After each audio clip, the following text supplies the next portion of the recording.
વાદળ છવાયા કેવા આકાશે વાદળ છવાયા કેવા એમાં અમૃત જેવા નીર કોણે ભર્યા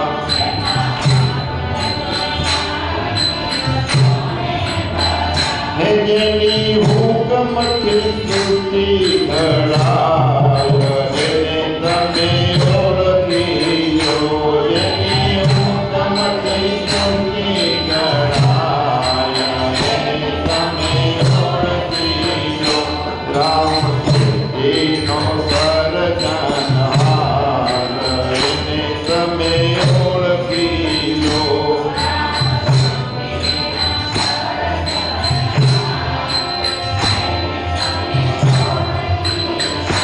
જુઓ ફૂલો કેવા રંગ રંગના કર્યા જુઓ ફૂલો કેવા રંગ રંગના કર્યા એમાં લીલો પીળો ને રંગ રાતા ભર્યા એમાં લીલો પીળો કેસ કાળા ને ધોળા કરતા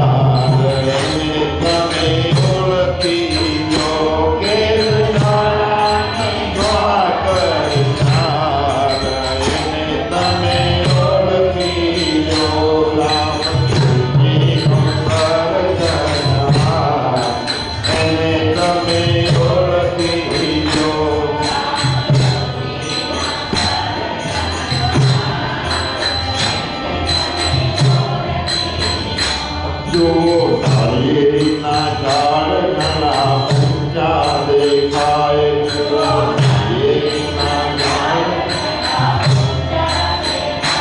એના ફળમાં તો ત્રણ ત્રણ ફળતા જણાય એના ફળમાં તો ત્રણ ત્રણ ફળતા જણાય એમાં પાણીનો ભરસાય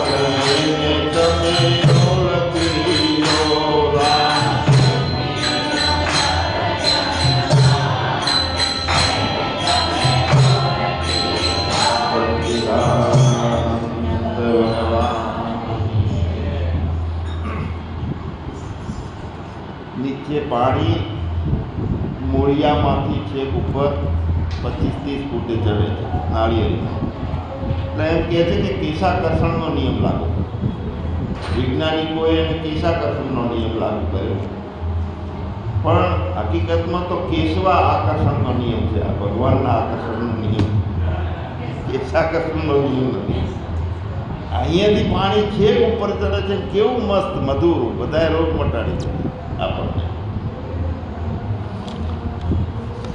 તો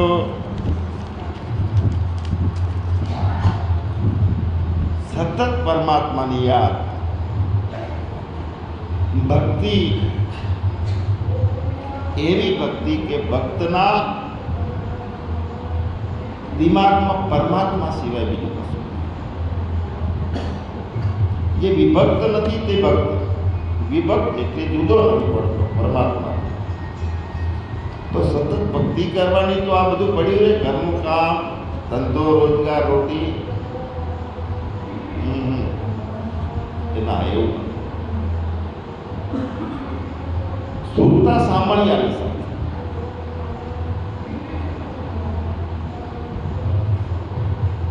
ત્રિવેણીના તીરે રે સુરતા તો લહેરું લે છે એટલે નામ રૂપ અને ગુણથી સતત આપણું મન એમાં ફસાય છે ને પણ જો મનની સુરતા લાગી જાય તો બધું બાદ કરી એની ભાવ સતત પરમાત્મા આ ભક્ત અવ્યભિચારીની ભક્તિ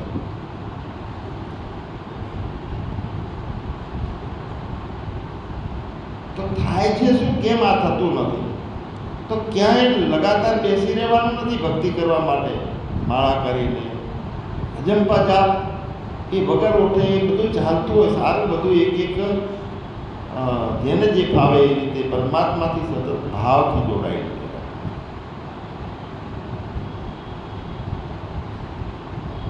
બહારના વિષયોમાં મન જાય ત્યારે એ પહેલાં એવી આદત બની ગયેલી હોય કે બહારના વિષયો ગમતા નથી. પરમાત્મામાં સતત મન રહે, બુદ્ધિ રહે, સમર્પણ રહે.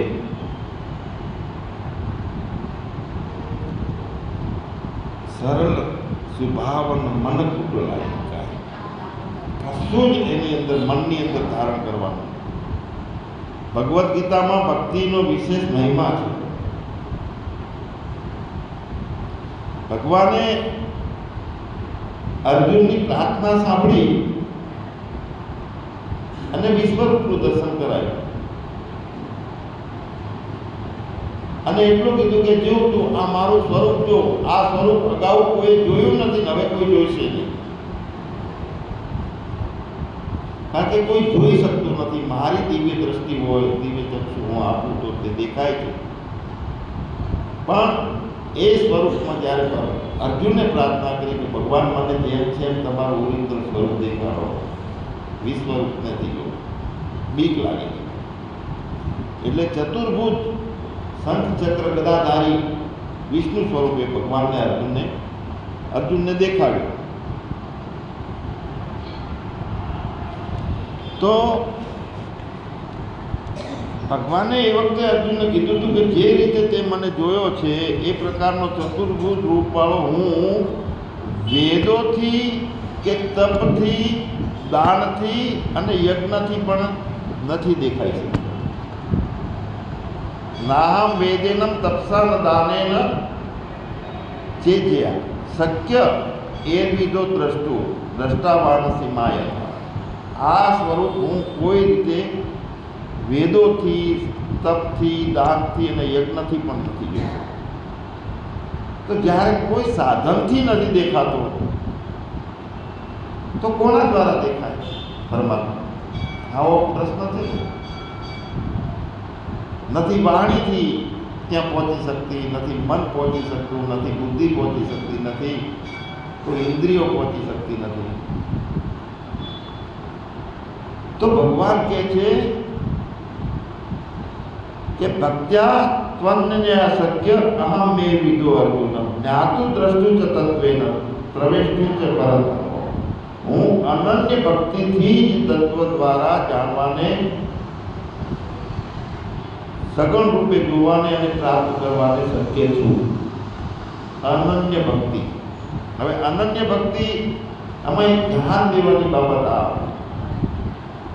ભક્તિથી જાણવાનું, જોવાનું અને પ્રવેશ કરવાનો પરમાત્મા, આ ત્રણેય થઈ શકે છે. પણ જ્યાં ભગવાનની જ્ઞાનની પરમ નિષ્ઠા આપણને થઈ જાય, એની મુમુક્ષતા જબરદસ્ત એવી થઈ જાય, તો ત્યાં એ છે કે જ્ઞાન માત્ર જાણવાનું અને પ્રવેશ કરવાનું એ બે બતાવ્યું છે. એને જ્ઞાન કીધું. પરમાત્માને જાણવાનું અને પરમાત્માને પ્રવેશ કરવાનું એનું જ્ઞાન કીધું છે. તો ભક્તિથી ભગવાનના દર્શન પણ થઈ શકે છે.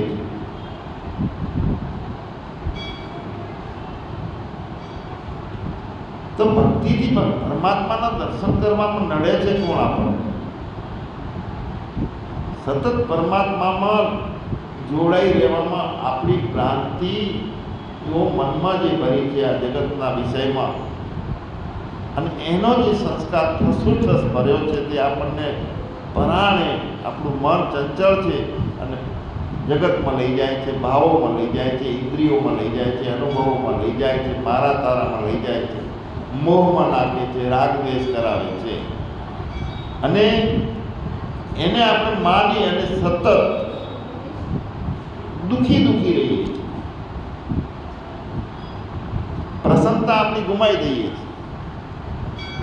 તો હવે એક કારણ શું બન્યું કે મન જે જ્યાં લઈ જાય છે અને જે દર્શન કરાવે છે, જે પરિસ્થિતિઓનો અનુભવ કરાવે છે, એને બધાય આપણે ભ્રાંતિથી સાચું માનીએ. હવે સાચું માનવાનું કારણ શું છે કે તાદાત્મ્ય છે મારું અને મનનું. હું મન છું, હું હું શરીર છું, આ બધા તાદાત્મ્યો જે કરેલા છે ને, જોડ સતત જોડાણ. હવે સતત મન સાથેનું જોડાણ, સતત શરીર સાથેનું જોડાણ, એ જોડાણ આપણને પરમાત્મા સાથે જોડાણ થવા દેતું. આપણે ઘરની અંદર ફરતા હોઈએ છીએ તો દિવાલથી જાળવી એને જઈએ છીએ, અડીએ નહીં, ક્યાંય ભીટકઈએ નહીં, એક રૂમમાંથી બીજા રૂમમાં જઈએ, અંધારું હોય તો લાઇટ કરીએ. મતલબ કે ઘરથી આપણે અંદર ફરવાવાળા નોખા છીએ, આપણે ઘર નથી. અલગતા છે આપણી, જણાય છે આપણને કે ઘરમાં આપણે અલગ છીએ, ઘર અલગ છે. અને આ ઘરમાં એ દેહ એ દ્વારકા આપણે માની, કાયા તે કાશી, 10 દ્વારની આ દેહની નગરી, એમાં વસે છે અવિનાશી. ગોઠવો કેવી રીતે? એ નડે છે કોણ? આજે એ વાત ઉપર આપણે ખાસ મહત્વ આપવાનું છે. ભક્તિ, ભક્ત અને ભગવાન, જેને કપટ ગાંઠ મન में नहीं, सबसो सुरल स्वभाव, नारायणता भक्त की लगी को किनारे नाम. આ બધાથી છોડી શકે કોણ?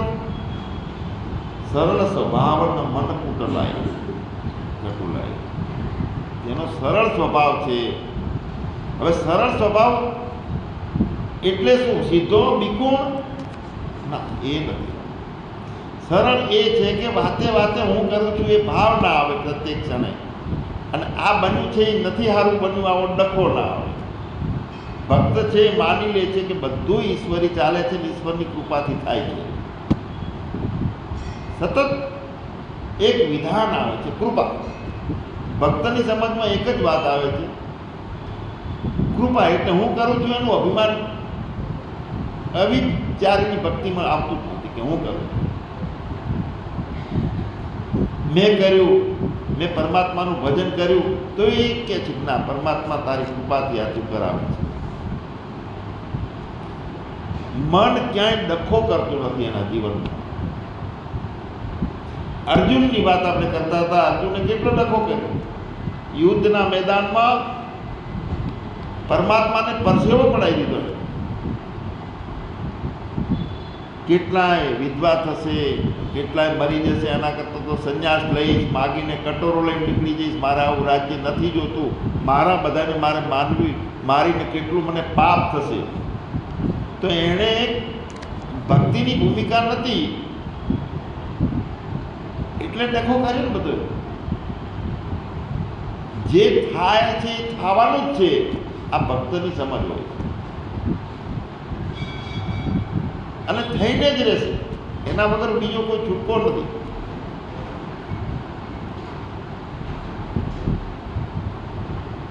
પણ મનના મતે ના ચાલીએ, મન કા મતા અનેક. મન દેખાડે છે એ આપણે સાચું માની લઈએ.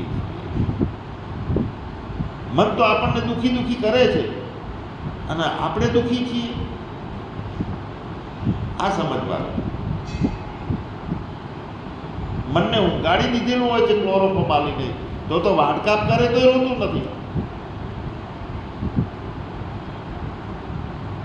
મનથી આપણે અલગ છીએ. મારું મન આપણે કહીએ છીએ, પણ માનીએ છીએ કે હું એટલે મન.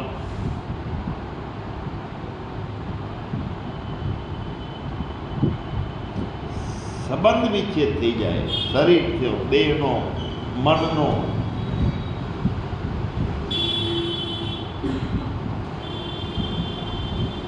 મન બહુ અદ્ભુત શક્તિ છે. અનેક જાતના જે અનુભવો કરાવે છે આપણને આ જગતના. કેટલાય વિચારોને ઉત્પન્ન કરે છે, પણ આ બધા વિચારોને આપણે દૂર કરીએ, મનના વિચારો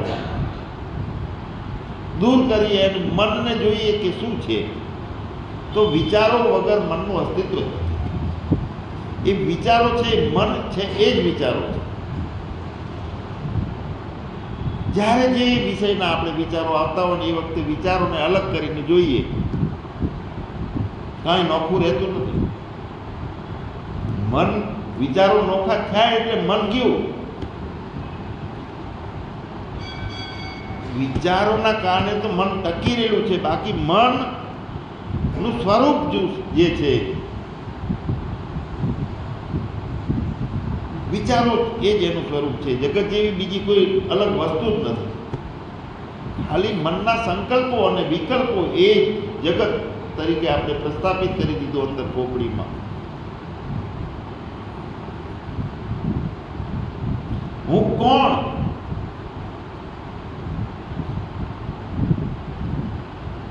બહુ ગંભીરતાથી આપણે આપણને પૂછીએ કે હું કોણ?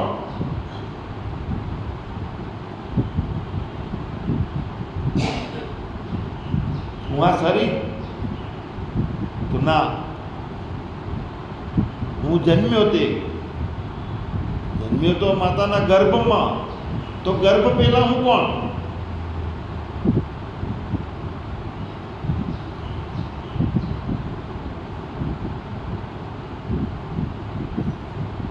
તો જે સંક્રમણ થયું તે, તો એની પહેલા હું ક્યાં? તો હું બાપના ગર્ભમાં. હું લઈ જાઓ આગળ ને આગળ લઈ જાઓ. હું કોણ?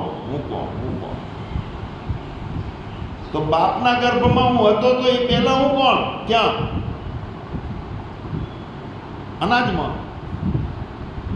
અનાજમાંથી પાણી બન્યું, વીર્ય બન્યું, બધું એમાંથી જ થઈ ગયું, લોહી. અનાજ પહેલા હું ક્યાં? વરસાદ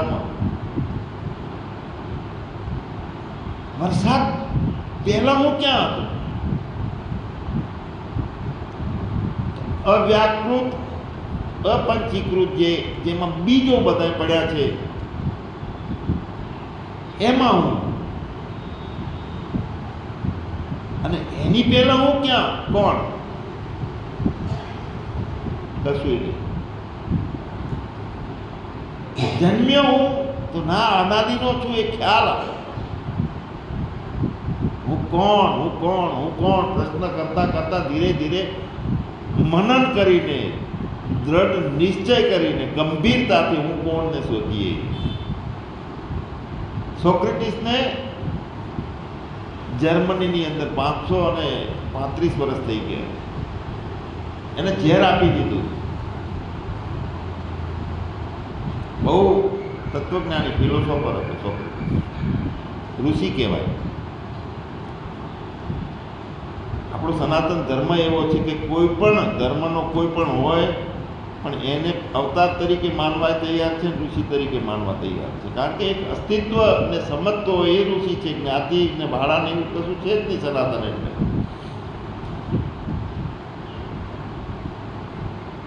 તો ધર્મની ગ્લાની એ વખતે હતી. જે ચીલાચાલુ સાંપ્રદાયિક ને પોતાનો રોટલો રળવા વાળો જેટલો વર્ગ હતો ધર્મના નામે, એને સોક્રેટિસ ખટકતો કે આ તો સત્ય છે, સાચો છે ને આપણું બધો પોલ લોકોમાં ખુલ્લી જાય છે. મારે થાય એવું બધાનો વિરોધ થઈ જાય બહુ. અમે એક જગ્યાએ ગયા તો એના ત્યાં કૂતરો હતો, મેં તો કૂતરાના હાથ પીડ્યો રમાડ્યો ને. એટલે એક ભાઈ કે બીજા તો સ્વામીજી એમ કરે કે આને બહાર કાઢો, આ કચરો અહીંથી લઈ જાય. તમે તો બહુ સરળ છો, તમે તો અમને જોડે બેહાડી દો છો અને એક થાળી ખાવા બેસી જાઓ છો. કેમ કે હું સંન્યાસી નથી, હું જે છું એ રીતનું જીવવા.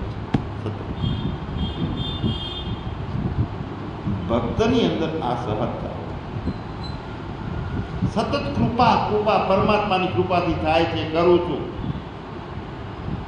સોક્રેટિસને જે ખોટા લોકો હતા એને સોક્રેટિસ ખટકતો હતો એમના જીવનમાં કે આ તો આપણો રોટલો બંધ થઈ જશે. ધર્મના નામે ભાવથી લોકો આપણને આપે છે અને આ તો સત્ય છે. તો કેટલાય એવા એના જેવા સંતો બીજા બધા હશે ઈર્ષાઓ કરતા હતા. તે ગામના પંચે ભેગા થઈ અને આ ગુનેગાર છે, આ ધર્મનું ખોટું કરનારો છે, આવી રીતનું કરી અને સજા આપી, મૃત્યુદંડની સજા આપી. તો એને ઝેર આપી મારી નાખવા નક્કી કર્યું. સોક્રેટિસને પૂછ્યું કે તમારી શું ઈચ્છા છે મૃત્યુ પહેલાં? તો કે મારી ઈચ્છા એ છે કે મારી પાસે જે 15-20 જણા બેસનારા નિત્ય મારા મિત્રો છે ને, એવો મારી જોડે કુંડાળામાં સામે બેસે અને એની સાથે હું 10 મિનિટ ચર્ચા કરું. આટલી ઈચ્છા છે, બીજી કોઈ નથી. તો કે ભલે, આ તો હાવ આદી ઈચ્છા છે, એમાં શું? તો બધા મિત્રોને બોલાવી લીધા. સોક્રેટિસ એટલો બધો સરળ હતો.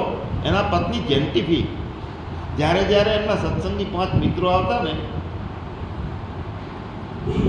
એટલે જેન્ટિફી ખીજાય એટલે વાસણ પડતી ખખડાવે, ડિસ્ટર્બ કરે. એટલે પછી બધાય બહુ વિચિત્ર હતી સ્વભાવ.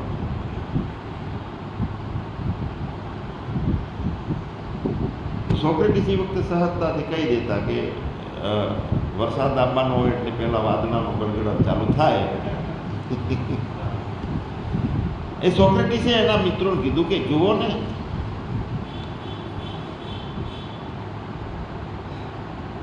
મારી તંદુરસ્તીમાં, મારી લકીરીમાં તમને કાંઈ ભય કે ડર કે એવું કાંઈ દેખાય છે? એટલી બધી પ્રસન્નતા હતી, ખબર ના પડે કે આને 5 મિનિટ પછી ઝેર આવવાનું કે ના. તો એ વખતે કીધું હતું કે હું આ મનથી રંગાયેલું ગૂંદરું નથી, હું અસ્તિત્વ છું. અને એ અસ્તિત્વનો તમને અનુભવ થાય એટલા માટે પેલાને કીધું કે આપો હવે છે.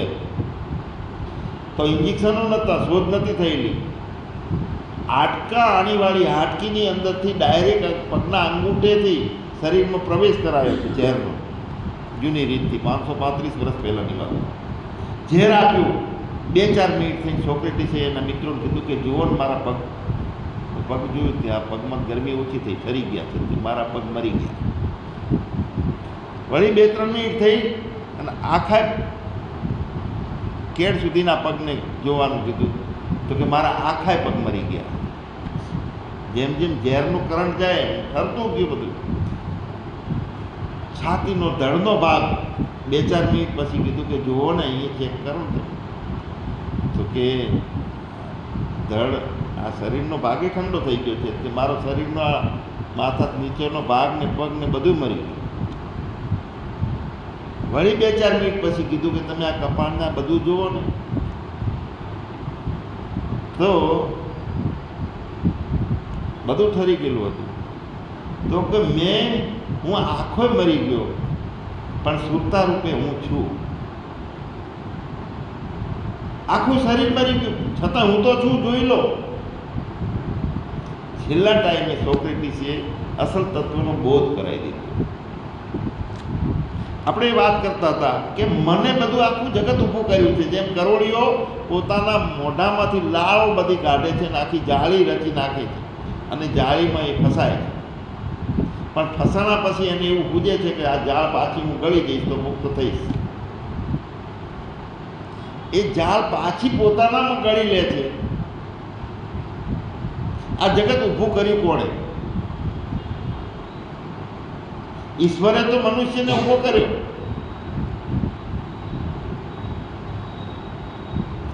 માણસનો પુત્ર માણસ, એનો પુત્ર માણસ, એનો પુત્ર માણસ, એનો પુત્ર માણસ.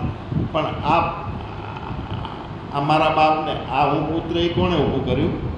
આપણે અનુભવથી, સંબંધો.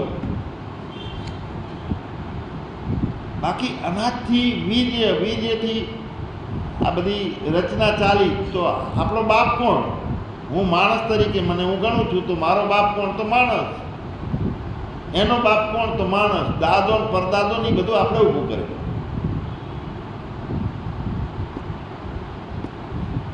પોતાના અંદરથી આપણે જગત ઊભું કર્યું, ભ્રાંતિના કારણે સાચું માન્યું અને ખૂબ વિચારો ચાલુ થયા, એ પ્રમાણે જગત બનાવી ગયું. અને હું દુઃખી છું, મારે સુખ જોઈએ છે. આ કોણ કહે છે? મન. અને મન કોના પ્રકાશથી પ્રકાશિત? એને ઉપમા આલી છે મણીની. અંદર જે જ્યોતિ, અખંડ જ્યોતિનો પ્રકાશ છે ને, એક સંતે તો કીધું કે એ અખંડ જ્યોતિ જે છે ને, જ્યોતિ છે એને તો દીવો જુએ છે, દિવેટ જુએ છે, તેલ જુએ છે ને, એ પાછી આમે થઈ જાય છે, હલી ચાલી જાય છે, અને તેલ પૂરું થઈ જાય તો ખલાસી થઈ જાય છે. પણ મણી જે સ્વયંભૂ ચમકી રહેલો છે,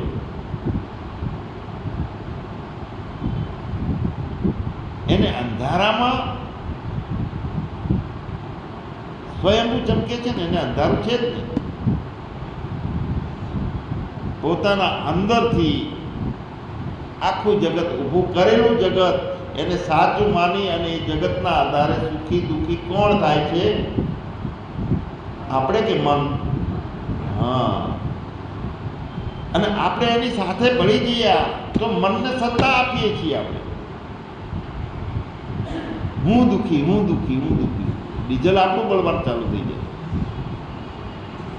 મનને સત્તા આપણે અવિદ્યાના ભ્રાંતિના કારણે મનને સત્તા આપીએ છીએ.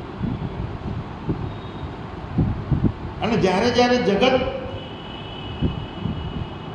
દેખાવા લાગે છે એ વખતે પરમાત્મા દેખાતો, કારણ કે પૂર્ણ ઉર્જાઓ બધી બહિર્મુખતામાં ભ્રાંતિ સાથે જગતના સદભાવમાં જતું રહે છે મન.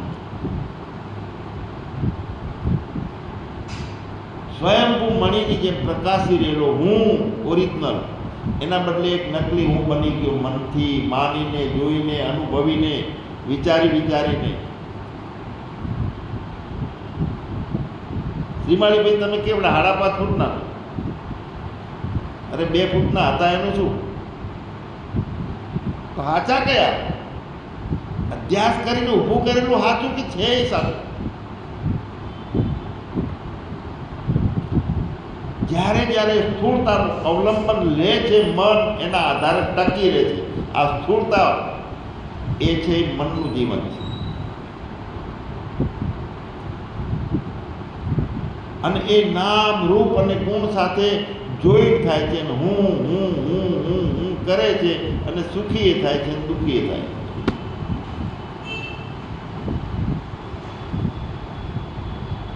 એકલું પાડી દીધું હોય મનને બધાથી, અનુભવોથી, વિચારોથી, સંગ દોષથી, બધાથી એકલું તો મન જેવી કોઈ વસ્તુ નથી.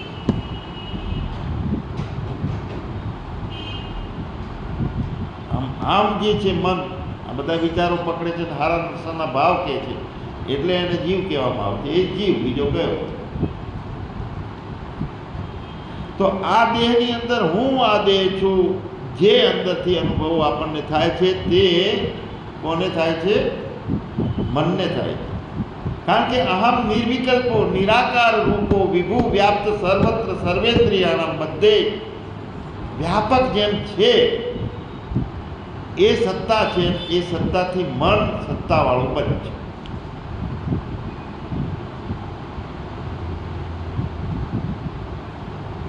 હું ઘણી વખત કહું, લાઇટના ગોળા સામું જોઈને કે તું શેનું અભિમાન કરે છે? હું અજવાળું કરું છું, રોશની કરું છું, બધાને દેખાડું છું, હું છું, હું આમ 2 વર્ષ મારું જીવન છે, પછી હું મરી ગયો, ઉડી ગયો. પણ તે તારી પાછળ સત્તા છે એને જોઈ? વીજળી છે તો તારો ઉપરનું કવર તૂટી જશે ને, ગોળો, એટલે તારું અજવાળું બંધ થઈ જશે. અભિમાન શું કેમ કરે? તું તને જોવે છે કે હું આવડો છું, કાળો છું, રાતો છું, પુરુષ છું, સ્ત્રી છું. એ મનના સાથે જોઈન્ટ થઈને બુદ્ધિથી આપણે જોઈ શકીએ. પણ પોતાને જોવું જે સત્તા છે, એટલે બલ્બને તો બલ્બ ફૂટી જશે, 15 બલ્બ હશે તો 5 રહેશે, 10 ફૂટી જશે. આપણે કેટલાય નથી કે આ રેલવેનો એક્સિડન્ટ થયો તો 90 જણા ગયા પાકિસ્તાનમાં, પેલા આતંકવાદીઓએ પકડી નાખી, બધા મારી નાખ્યા 90 જણા. તો કેટલા બધા આત્મા છે આ જગતમાં? તો ગોળા ઘણા બધા છે, વીજળી એક છે, આત્મા એક છે. ગોળા ભલે ને ગમે એટલા રહ્યા, ગોળા વધે ઘટે, જન્મે મરે જીવે, દુઃખી થાય સુખી થાય, બધા ગોળા. અને મન અર્જુનને કીધું તો ભગવાને કે તું સારા નબળાના ભાવ છોડ, પંડિતાઈ છોડી દે. આ બધું જેમ છે ને જગત એ બન્યું બનાવ્યું છે. અને આપણે તું અને હું આજના નથી, સનાતન છીએ. તું જન્મ્યો છે ને મરી જઈશ ને આ કલ્પના છોડી દે. આ ખરાબ થઈ જશે ને આ હાનિ થઈ જશે ને મારા બધા રોશે ને રવડી જશે, આ બધું તું છોડી દે. તું નિમિત્ત બન. અમારે એક નિશ્ચલાનંદજી સ્વામીજી પશ્ચિમ બંગાળમાં, એમનો એક શિષ્ય ગયો, એમના ગુરુ યોગાનંદ. એ શિષ્ય ગામમાં ભિક્ષા લેવા ગયો. તો ભિક્ષા લેવા ગયો એમાં એક વ્યક્તિએ એમને માર્યો અંદરથી લોહી કાઢ્યું. હવે પેલો જ્ઞાનમાં હતો એટલે એણે જોયું કે આ તો જે બનવાનું છે એ બને. એને એમ થયું કે મને સંન્યાસી છું, મને કેમ મારે, હું એને બે ચાર અટકાડી દઉં, પણ કે નથી કઈ અટકાડી, એ થવાનું હોય ત્યાં કરે. હવે કોઈ મહત્વ ના આવ્યું આ વિષયને, રસ્તા ભૂલી ગયો. એ 2-3 કિલોમીટરે મંડળી બેઠી હતી ત્યાં જવાનો હતો, રસ્તામાં આખી ઘટના જ ભૂલી ગયો. લોહી હતું તોય આખું મૂર્તિ જ જતી રહી. અને નિશ્ચલાનંદગીરી પાસે ગયો અને એને જોયું કે આ શું થયું છે. તો ઘડીક વાર તો યાદ ના આવ્યું એને આ બનેલી ઘટના. એટલો બધો ભૂલી જવાય છે, ઘણું બધું ભૂલી જવાય છે બધાને. આમાં જ્યારે અંતર્મુખતા વધારે રહેતી હોય, સુરતા વધારે પોતાના સ્વરૂપમાં વધારે રહેતી હોય, એટલે બહારનું જગત માંડ કરીને એટલે બહારનું જગત રાખવા માટે અમારે ભગવાનસિંહ બાપુ હતા, ત્યાં અમદાવાદની અંદર રેલવેમાં મોટા કર્મચારી હતા, બિહારના હતા. હવે એવી એમની સ્થિતિ પરાકાષ્ઠાની અંદર, પલ્યટની અંદર એમની મૂર્તિ એક બાગમાં લગાવેલી છે. બધાની વચ્ચે બેઠા હોય ને તો ઝોકું આમ લઈ લે, અને એવી અદ્ભુત અવસ્થા એમની. જ્યારે પગાર લઈને જાય ને એટલે બધાને આપતા જાય. ઘરનાને જે નક્કી કરેલા 700 રૂપિયા આપી દે, પોતે કશું રાખે નહીં, બાકીનું બધું વેચી મારવાનું. અને ઝૂંપડીમાં એક મટકી પાણીની, અને એક મટકી એની અંદર 2-3 જાતના અનાજ. નોખા રહે ને એ પલાળી ખાઈ લે, બીજી કોઈ વસ્તુ નહીં. કોઈ નામ નહીં, કોઈ મોટાઈ નહીં. હું કથા કરું છું, જ્ઞાન પીરસું છું, કોઈ અભિમાન, કોઈ જાતનું અંદર ધારણ ના. એવું સહજ અને સરળ મૂર્તિ. હવે આને ગિરિબાપુએ પૂછ્યું કે શું થયું, તો એને યાદ આવ્યું કે હા મને એક જણે માર્યો તો અહીંયા. તો પછી કે તે શું કર્યું, તને કોઈ વિચાર નહોતો આવ્યો? તો કે હા મને વિચાર આવ્યો તો કે હું સંન્યાસી છું, મને મારે છે, તો લાવો ને એને હું એક વરગાડું. પછી મને એમ થયું કે ઈશ્વર જે કહે છે એ થવાનું હોય, થાય જ છે, તો મારે એમાં શું કામ લક્ષ દે? તો એને ગિરિબાપુએ પૂછ્યું એના ગુરુએ કે તારી અંદર સંકલ્પ થયો તો કે લાવો એક મારી દો. એ થવાનું હતું, એ થવાનું હતું ને. તે વખતે તારું અભિમાન આવ્યું કે જેમ પોતાનું જાણવા પણ મન આવી ગયું. એટલામાં સહજ, જો તારી સજગતા આટલી ઓછી, જે થવાનું હશે ને એ થતું હશે, તું જઈને જા જો. તો ગયો એટલે જે વ્યક્તિ હતો એને લોકો એવો પીટતા હતા, એવો મારતા હતા,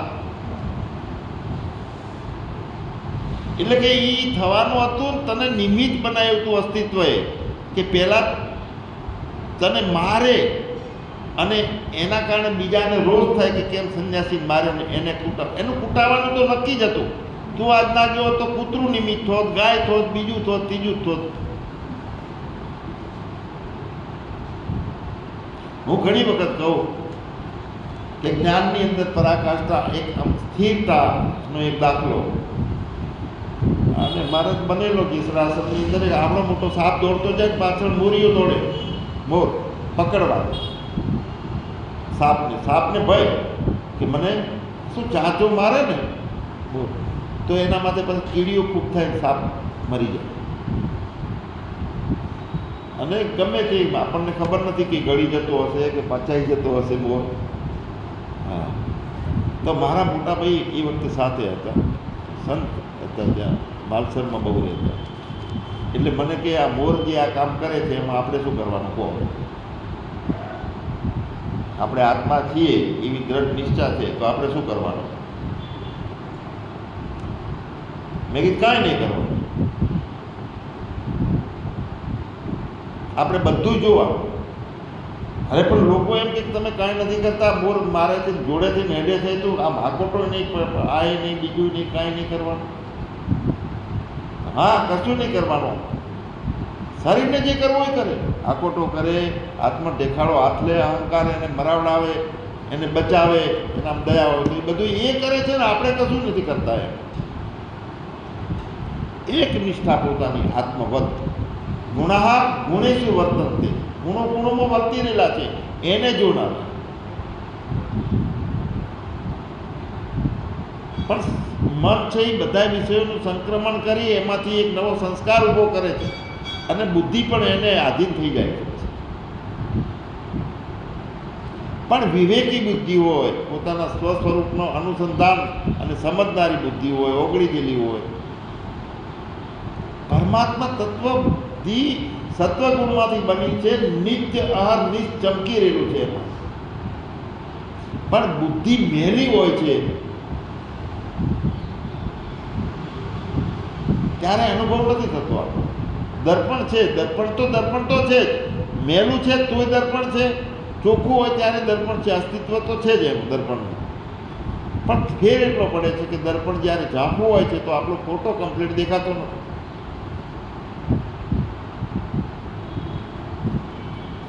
અને ચોખ્ખું હોય તો કમ્પ્લીટ ફોટો દેખાય છે. તો બુદ્ધિ અસ્થિર હોય છે. કેમ કે જગત મનન કરી અને જગતનું જે જ્ઞાન ભાનને, સુખ દુઃખને, પ્રસન્નતાને આ બધું ઊભું કરે છે, તો એની સાથે ડોલે છે બુદ્ધિ, એ વિચલિત થાય છે, નિર્ણયો થાય છે કે હે આમની જોડે બેહાય જ નહીં, આમની જોડે જવાય જ નહીં. હા, એ ડખો ચાલુ કર્યો. ભક્ત છે એમાં એક જ વાત હોય છે કે બધું પરમાત્માની કૃપાથી થઈ રહેલું છે. ગંભીરતાથી હું કોણ વારંવાર એ પ્રશ્ન પૂછીએ ત્યાં મનની સત્તા ખલાસ થઈ જાય છે, નિરુદ્ધ થઈ જાય છે મન. હું વિચાર પહેલા ક્યાંથી ઉત્પન્ન થાય છે?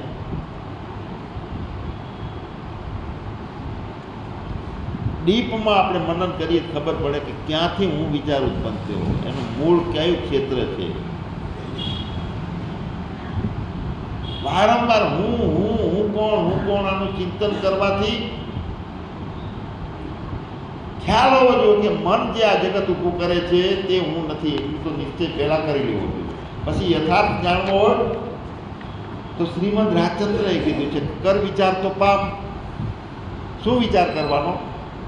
જગતનો તો કરી થાક્યા છીએ, અને એ તો દુઃખમય લાગે છે. પહેલું લાગે મીઠું, પછી લાગે કડવું, બધું અનુભવો. અને પોતાના સ્વરૂપમાં પહેલા અઘરું લાગે છે, પછી દિવસે એમાં મજા આવતી જાય છે. પણ એ રસ જે છે આનંદનો, સુખનો, એ ચાખવા માટે હું કોણ. કાલે આપણે વાત કરી હતી, આરામ, આય રામ. આ હું નહીં, આય રામ.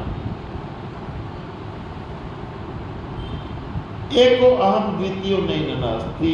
જ્યાં મન નિરોધ થઈ ગયેલું છે, ચેતન સ્વરૂપે હું જ છું. બુદ્ધિને માણવું હોય તો મટી જશે ત્યારે બુદ્ધિ ભલે ને આનંદ લેતી હોય પોતાના સ્થિરતાનો, મારા વત બુદ્ધિ બને અને આનંદ લે બુદ્ધિ, મજાનો હોય. એક વિચાર અંદરથી ઉઠતો હોય ત્યારે સાવધાનતા આવી જાય, અને જેટલું સ્થિરતા આવે છે એટલી એક શક્તિ વધે છે. મન જ્યારે આ સ્થૂળતા મગજથી અને ઇન્દ્રિયો દ્વારા જ્યારે બહિર્મુખ થાય છે, એટલે એ સ્થૂળ નામ રૂપ અને જગતના પદાર્થો એને દ્રશ્યમાન થાય છે. બહિર્મુખ થયા વગર થતા નથી. પેલાને કીધું કે તું જઈને જો, જગત તો તારે તો નિમિત્ત બનવાનું હતું અને તું નિમિત્તે જ હતો, પણ તે વચ્ચે કદાચ 2-4 આંટીઓ તે મારી દીધી હોત તો એને તો ફળ તો મળવાનું હતું, પણ તે કેમ માન્યું કે મારે કાંઈ કરવું નથી, હું કરતા નથી બનવું? એ અભિમાન.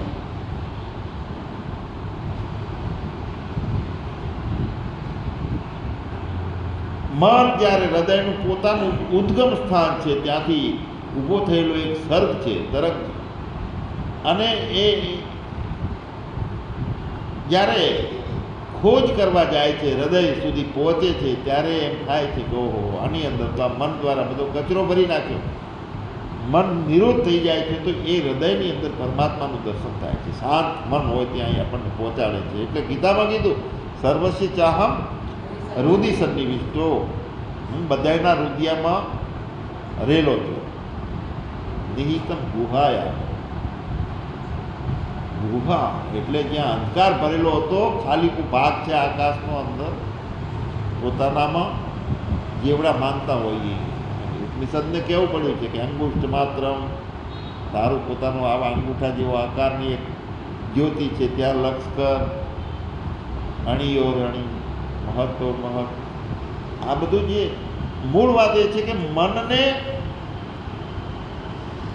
સમજવાનું છે, મનની શક્તિ ખતમ કરવાની છે, બહુ જ શક્તિશાળી છે. હવે ધ્યાન માટે કરી, ધ્યાનથી આપણે એને કરવા માગીએ છીએ સાથ, પણ જ્યાં પ્રાણનો સહારો લઈ, પ્રાણ અને મન બંનેનું ઉદ્ભવ સ્થાન હૃદય છે.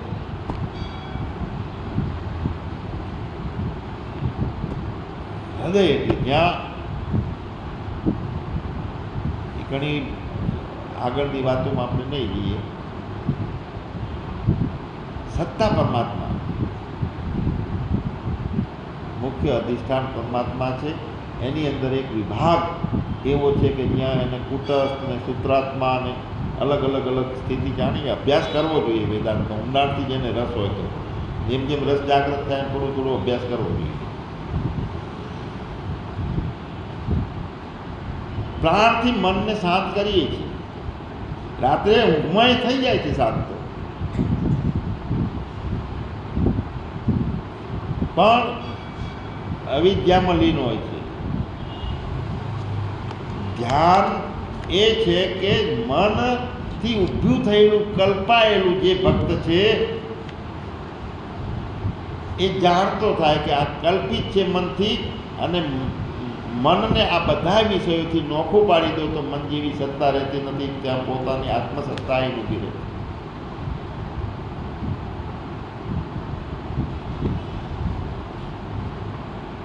સર્વ કાંઈ જે છે એ આત્મ સ્વરૂપે છે, આત્મ સ્વરૂપ જ જગત છે, આત્મ સ્વરૂપ જ હું છું. વચ્ચે મન ના હોય તો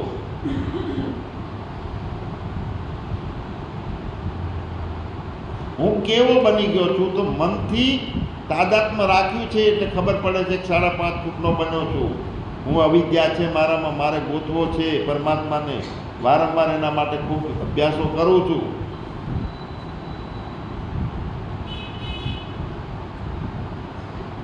તો મારી અવિદ્યાના કારણે મેં ही पर्दा बना हूँ, मुझे जानने में.